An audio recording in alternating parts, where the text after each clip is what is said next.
This is Engadget. Here's what's happening in the world of technology.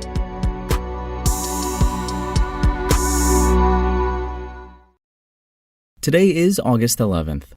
Starlink can't count on a flood of government subsidies to help expand its satellite internet service. The FCC has rejected the SpaceX unit's bid to receive $885.5 million in aid through the Rural Digital Opportunity Fund.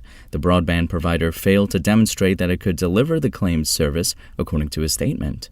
FCC Chair Jessica Rosenworcel said Starlink had real promise, but suggested her agency couldn't justify 10 years of subsidies for developing technology that requires a $600 satellite dish. She added that the FCC needed to make the most of scarce funding for broadband expansion. SpaceX won its bid in December 2020 through an auction. At the time, it said it would use the subsidies to serve 35 locations. It also promised prices in sync with terrestrial broadband and that it would meet periodic service build-out requirements. LTD Broadband, a fixed wireless provider, netted over $1.3 billion in that auction and also lost its bid today. That company was not reasonably capable of deploying the required internet service after it lost qualifying statuses in 7 states, the FCC said. We've asked SpaceX for comment. The denial isn't a fatal blow to the company's plans, but it makes clear that Starlink will have to rely on its own funding if it's going to expand as outlined in 2020. The FCC's move might also serve as a warning to other would-be fund recipients. While the Commission is eager to improve rural broadband, it won't grant money to internet providers without some close scrutiny. And Facebook's crackdown on hate speech apparently has room for improvement. As the Washington Post explains, the nonprofit watchdog Tech Transparency Project, TTP, has published a study indicating that white supremacist groups still have a significant presence on the social network.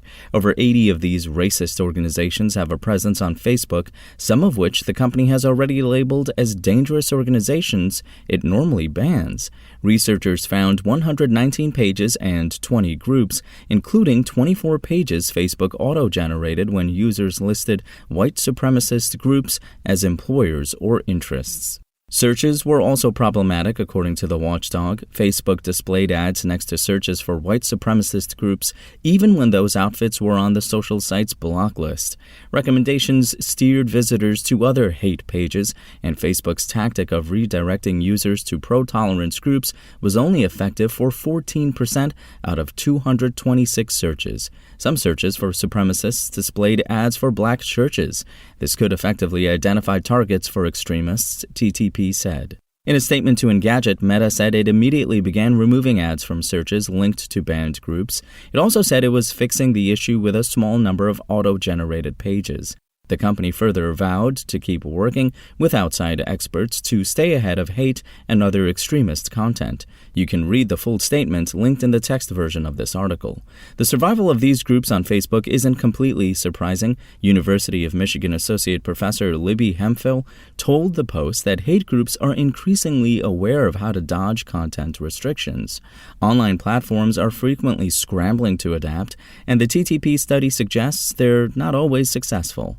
Even so, the findings add to Meta's headaches. They come just weeks after GLAAD accused Meta brands of doing too little to protect LGBTQ users, and relatively soon after whistleblower Frances Haugen said Facebook's algorithmic content filtering only caught a tiny minority of hate speech.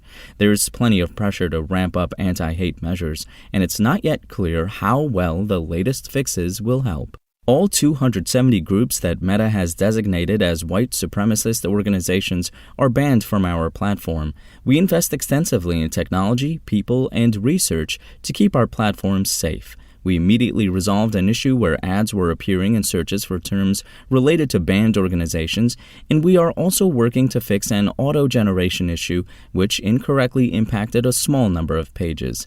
We will continue to work with outside experts and organizations in an effort to stay ahead of violent, hateful, and terrorism-related content and remove such content from our platforms. If you want to catch the latest tech news as it's happening, check out Engadget.com or tune in again every weekday.